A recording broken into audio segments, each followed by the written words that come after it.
পেল্লাই দোতলা পাকার বাড়ি থাকা সত্ত্বেও বাংলা আবাস যোজনার তালিকায় নাম, প্রথম কিস্তির টাকা পেতেই শুরু হয়েছে বাড়ি, জানিয়ে সরব এলাকার মানুষজন থেকে শুরু করে প্রতিবেশীরা। ঘটনায় শোরগোল দাসপুরে। ঘটনা পশ্চিম মেদিনীপুর জেলার দাসপুর 1 নম্বর ব্লকের সরবেরিয়া 2 গ্রাম পঞ্চায়েতের ধর্মসাগর গ্রামে।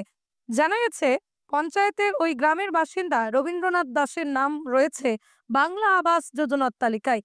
প্রথম কিস্তির 60,000 টাকাও ঢুকেছে অ্যাকাউন্টে। টাকা ঢুকতেই শুরু করেছেন বাড়ি, আর এই নিয়েই সরব হয়েছে এলাকার মানুষজন। এলাকার মানুষজনের দাবি, তিনি যে টাকা পেয়েছেন, যা দিয়ে বর্তমানে তিনি বাড়ি তৈরির কাজ শুরু করেছেন ঠিকই, কিন্তু এটা ছাড়াও 2 তলা পাকার বাড়ি অন্য জায়গায় রয়েছে তার। এই বাড়ি প্রসঙ্গে রবীন্দ্র দাসকে জিজ্ঞাসাবাদ করা হলে তিনি বলেন, এই 2 তলা পাকার বাড়িটি আমার ছেলে মানিক দাসের, তার সঙ্গে আমার সম্পর্ক নেই। ছেলে নিজে বাড়ি করেছে, আমরা মাটির বাড়িতে থাকতাম। এই মাটির বাড়িটি ভেঙে বাংলা আবাস যোজনার টাকা পেয়ে বাড়ি করছি।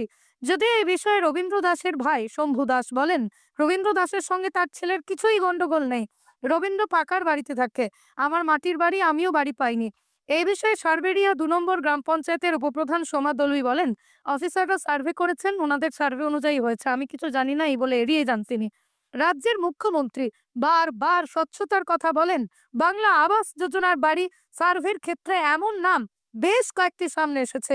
তাহলে প্রশ্ন, স্বচ্ছতা কোথায়?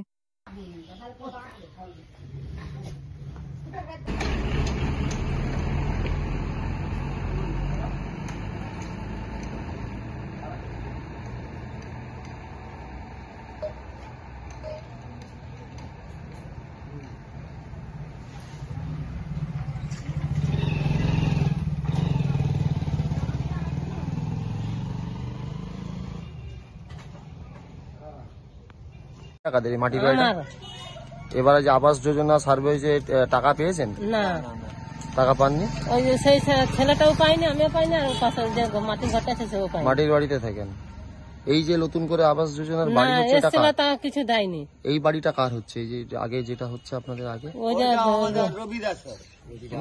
রবি দাস তার পাকা বাড়ি, ওই 2 তলা পাকা ঘর। আপনার নাম? আমার নাম কল্পনা। হ্যাঁ, মাটির বাড়ি, 1 কামরা বাড়ি পাইয়েছে, 1 কামরা ঘর, একটু রান্নাঘর করবো। ওই পিছনের যে বাড়িটা টাকা? ওটা আমার ছেলে মানিক দাস, সে আমার সঙ্গে কোনো সাথেও নেই, কোনো সম্পর্কও নেই। আজ 5 বছর লেনদেন নেই। মানে বিয়ে? না, সে আলাদা, সে তার পয়সায় ঘর করছে, তার ব্যাপার। মানে ওই জায়গাটা কার নামে আছে? ওই জায়গাটা তার খানেকটা কেনা আছে, খানেকটা আমি দিয়েছি। আপনি মানে তার নামে করে দিয়েছেন?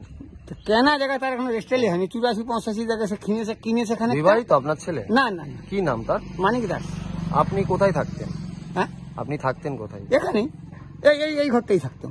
এই ঘরে থাকতেন? হ্যাঁ। ওই ঘরে কে থাকে তাহলে? ছেলে সেটা চাবি দিয়ে চলে গেছে, থাকেনি। বলতে ওই ভিতর বাইকটা একটু খুলে দিয়েছে, আমরা সেই বাইকটা একটু জল ধরি আর সেখানেই পড়ে থাকি দুবারে।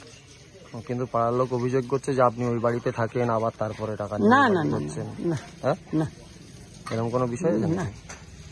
হ্যাঁ, সে যে চেক করতে এসেছিলেন তাকেও ঘর বাড়ি বা সাঁজ করিয়ে রেখে দিয়েছি। দেখুন, 1 কামরা বাড়ি, এই ধারটায় রান্না করি, এই যদি একটু দেন তাহলে বুড়া বুড়ে গরু চাষ করি, বুড়া বুড়ে খাবো, পড়ে থাকবো এই ঘরের মধ্যে। ছেলে কি দেখেনি? না না না, তার সঙ্গে 5 বছর হয়ে গেল আমার সঙ্গে লেনদেন নেই, তার পয়সাও দেয়নি, কিছু না। আমরা গরু চাষ করি, বুড়া বুড়ি খাই দেয়। ছেলে তারা দেখেনি তাই? না না। কি নাম আপনার? আমার রবীন্দ্রনাথ দাস। এইটা কত টাকা পেয়েছেন এই বাংলা আবাস যোজনা? যেটা 1,20,000 বলছে, তো 60,000 ঢুকেছিল। 60,000 টাকা ঢুকেছে তাই তো? কি হয়েছে দাদা? বিষয় বলতে এই তো আমরা দেখতে পাচ্ছি আমাদের বাড়ির সাইডে 2 তলা পাকা বাড়ি থাকা সত্ত্বেও সে আজকে সরকার থেকে আবার বাড়ি করার জন্য পয়সা পেয়ে যাচ্ছে। কিন্তু তার যখন 2 তলা বাড়ি আছে তো সে কেন পয়সা পাচ্ছে? এর চেয়ে তো যারা গরিব, যারা একদম ঘর করতে পারছে না, তার দিকে দেওয়া উচিত। আমার মনোভাব তো এটাই বলে। এবারে দেখি কি হয়, কি করা যায়, তোমরা দেখো একটু। কার বাড়ি ওটা হচ্ছে তোমার রবি দাস।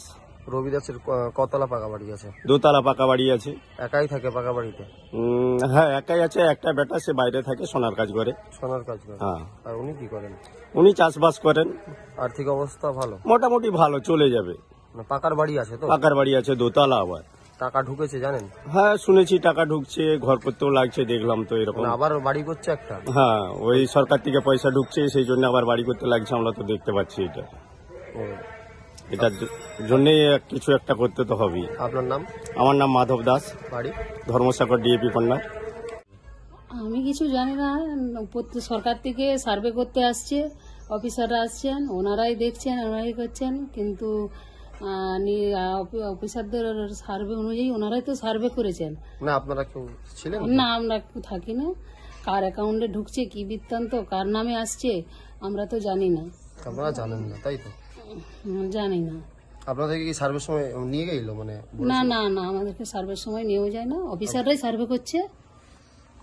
অফিসাররা সার্ভে করে, তাই? আপনার নাম? সমাদলয় সমাদলয়। আপনি অঞ্চল কি? অঞ্চলের উপপ্রধান, সর্বাটুয়ের উপপ্রধান।